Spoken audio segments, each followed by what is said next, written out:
Hello, wonderful learner. Welcome to today's session on communication skills in tour and travel customer service. My name is Sharon Chipkirui. Welcome, welcome.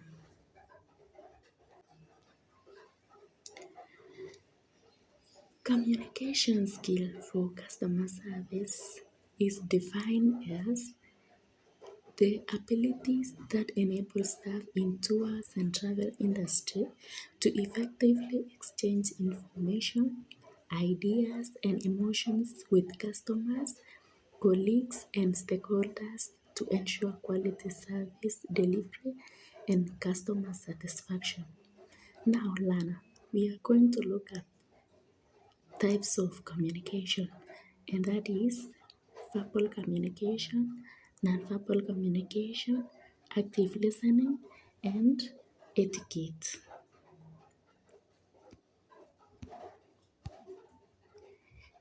Our learning outcome in today's sessions are at the end of this session, I believe you as a learner, you should be able to understand the importance of communication in customer service.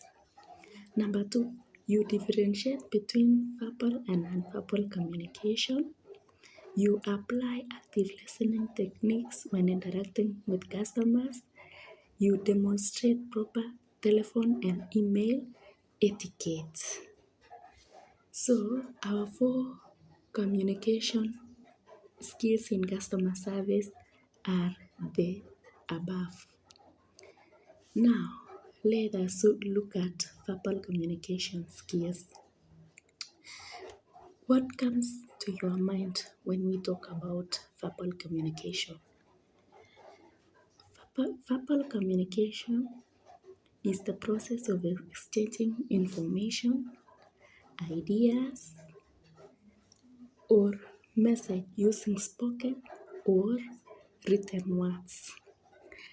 This one, it involves face-to-face or phone calls, and for example, in guided tours.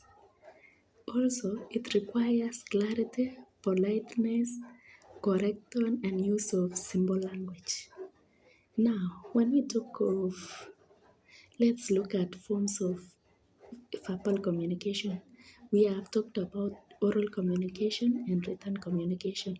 Now, oral communication is using spoken words in conversations, meetings, phone calls, speeches, or presentation. While written communication is using written words in letters, emails, reports, memos, books, or text messages. For example, an SMS while chatting with someone. Now, what are the features of verbal communication?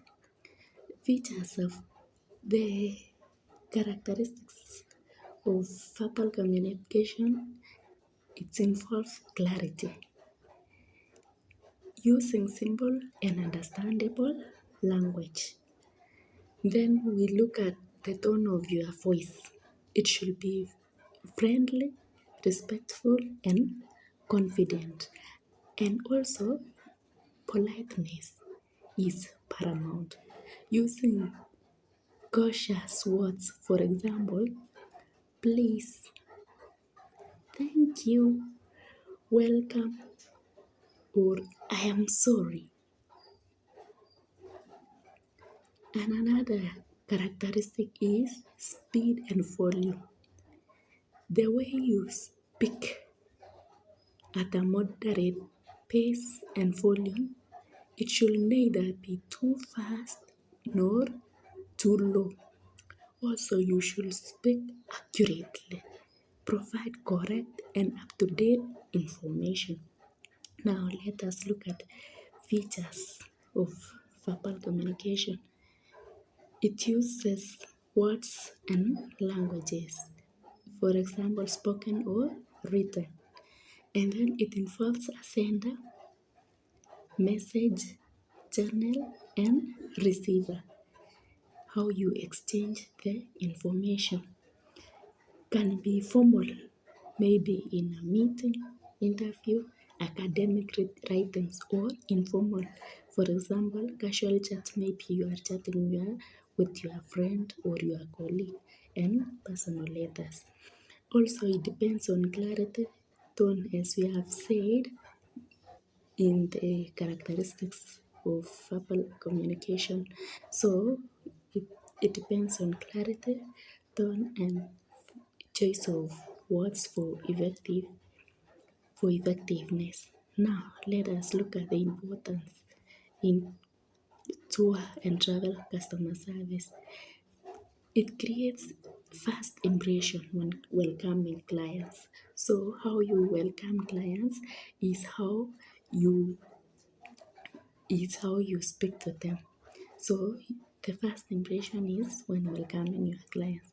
Also helps in giving direction and instruction. For example, safety briefing and itinerary explanation. You are explaining what the client is going to do at a particular time and in a particular place or destination. Also allows answering customer question clearly. So you should answer your customers clearly for easier understanding. Also, it builds trust and rapport with your clients. Also, it prevents misunderstanding and is useful in handling complaints professionally. Now, let us look at advantages. It, it is quick and direct way of sharing information. For example, when you are speaking one-on-one, maybe face-to-face, provide clarity when language is used properly and also allow for feedback in real time, especially in oral. Maybe you are talking to someone on phone call. Okay, let us look at limitations. Misunderstanding may occur due to poor language use or tone. So the way you speak, the pitch of your tone is what might make a misunderstanding. Maybe you are using high tone or low tone, and this particular person might not understand what you are communicating. Also, written communication can be time consuming. For example, when writing a letter or an email, it's time consuming, takes a lot of time. Oral communication may be affected by noise, accent, or emotion. For example, maybe you are in a busy road, there is jam and the cars are on, so you might not understand what the person is saying, so it is affected by noise. Okay, let us look at nonverbal communication. What do you understand by nonverbal communication? Nonverbal communication is the process of conveying message and emotion without using words. In this case, verbal communication, it relies on body language, gestures, facial expression, posture, eye contact, and appearance to complement or replace verbal communication. Let us look at forms of nonverbal communication. The first one is facial expression. Facial expression shows emotions such as happiness, sadness, anger, or surprise. So smiling shows friendliness, frowning to show concern or displeasure. Then we have another which is eye contact. Demonstrate attentiveness, confidence, and honest. So maintaining appropriate eye contact show confidence and eye contact, and too little eye contact may show disinterest, while too much may feel intimidating. Another form of nonverbal communication is gestures. So movement of arms or arms that emphasizes or clarify spoken words. For example, pointing into a direction when giving instruction, or maybe you are showing the direction to your clients. Another form of non-verbal communication skill is posture and body movement.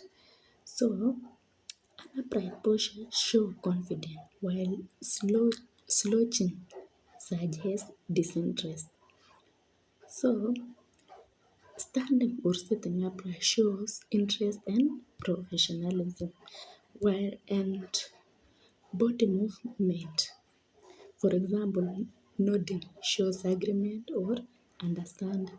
So, open body position or arms, for example, arms folded signal openness, while crossed arms may suggest defensiveness. Another form of communication, a form of nonverbal communication is tone of voice or paralanguage. Show something he said rather than what he said. So this one it includes the pitch, volume, speed, and emphasis to express emotion or attitude.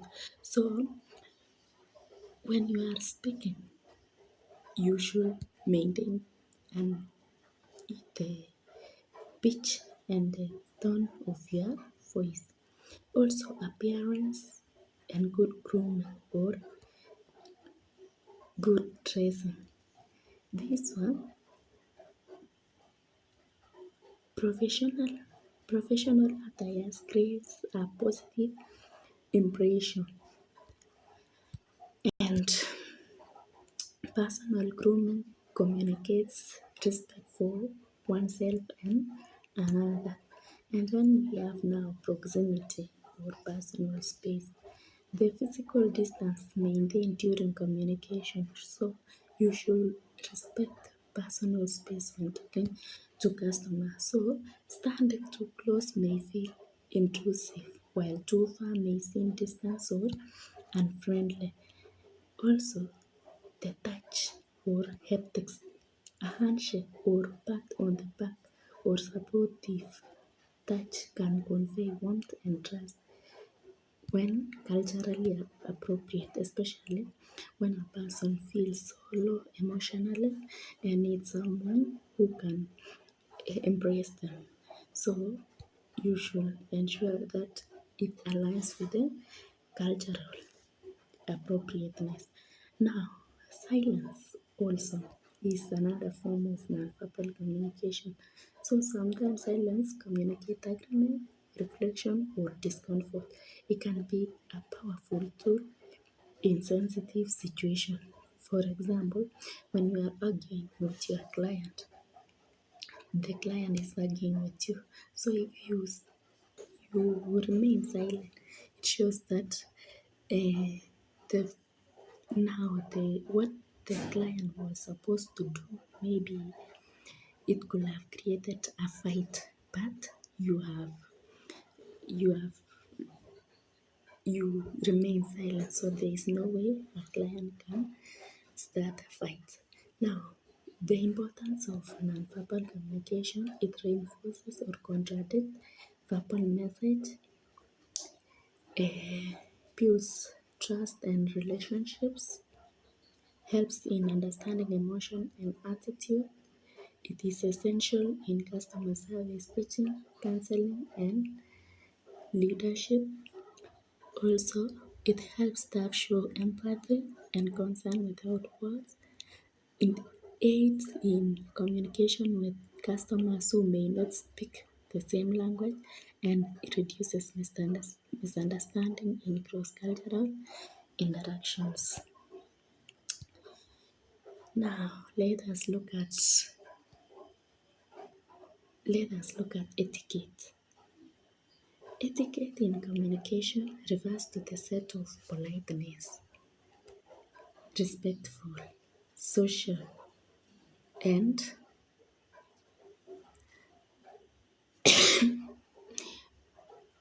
social acceptable rules and behavior that guides how people interact with one another, whether verbally, non-verbally, or in written. It ensures communication is effective, professional, and courteous. Let us look at types of communication etiquette. Number one, we have what is called verbal communication or etiquette, speaking clearly and politely. You avoid interrupting others, so you wait for your turn.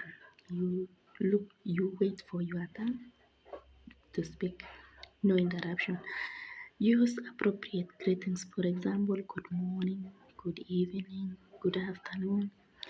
Show respect by using polite language. For example, we have talked about please, thank you, excuse me. Another etiquette is on nonverbal communication etiquette, maintaining good eye contact without staring. It shows that you are listening to that person. Use friendly gestures and body language. So your body movement matters a lot, and also your gestures. Also, respect personal space. Don't be too close nor too far. You should maintain the space. Smile to show openness and warmness. Written communication etiquette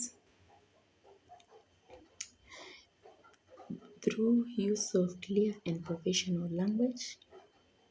Check spelling and grammar before sending the message. Address people properly in emails and letters. If it is formal or informal, you should adhere to that. Also, that keep message conscious and respectful, and it should be very clear for easier understanding. If you are using digital or online, etiquette is a must. So avoid typing in all caps. It look like you are shouting. Maybe you you maybe don't avoid writing in capital letters. Respond to email and messages in time. Also be polite in group chat and forums. Respect privacy by sharing others' information without permission. And also, let us look now at the importance of this. But before that, let us look at telephone etiquette. You should be polite and clear when handling customer call. For example, answering within 3 rings, introducing yourself, and speaking clearly. So, good manners is paramount. Let us now look at the importance of communication etiquette. Number one, it builds positive relationship.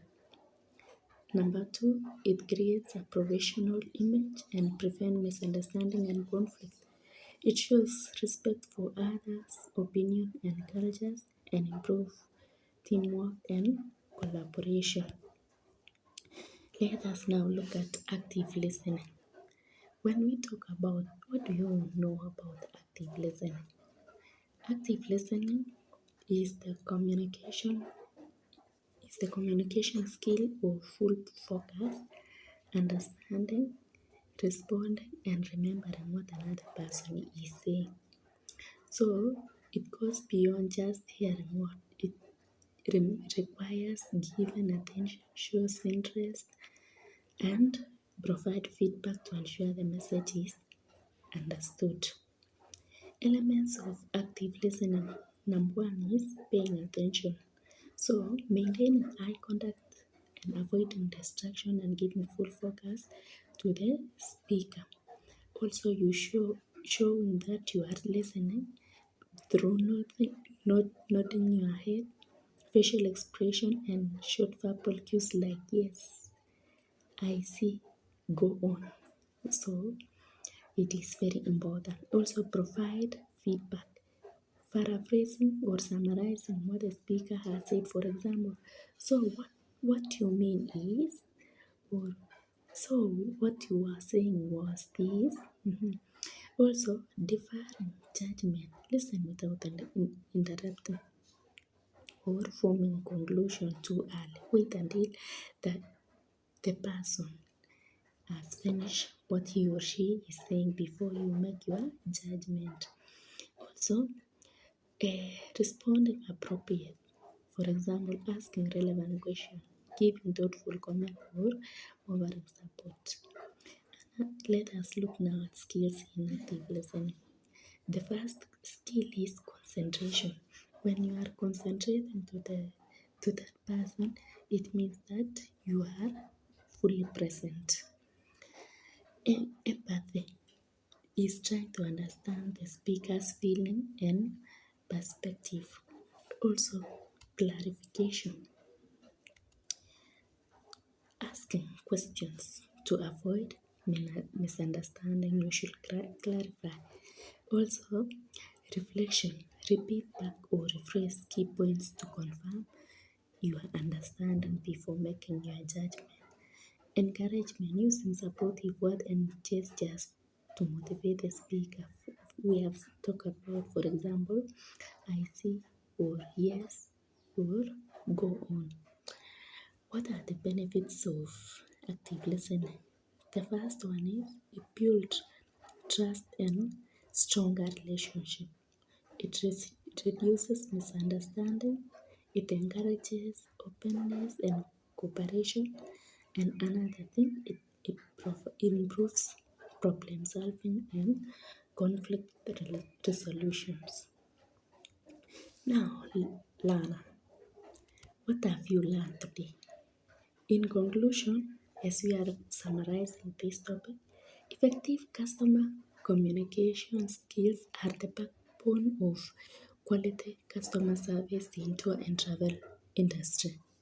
Both verbal, for example, clear speech and polite tone, and also nonverbal communication through body language, eye contact, and appearance. Communication helps staff create positive impression, builds trust, and meet customer needs. Skills such as active listening and proper etiquette ensures that customers feel respected, valued, and understood. When applied constantly, good communication not only enhance customer satisfaction and loyalty, but also strengthen the reputation and successful of tour and travel organization. So it helps us solve problem and create customer satisfaction. So let us adhere to that. What if we have learned today? See you next time. Bye bye.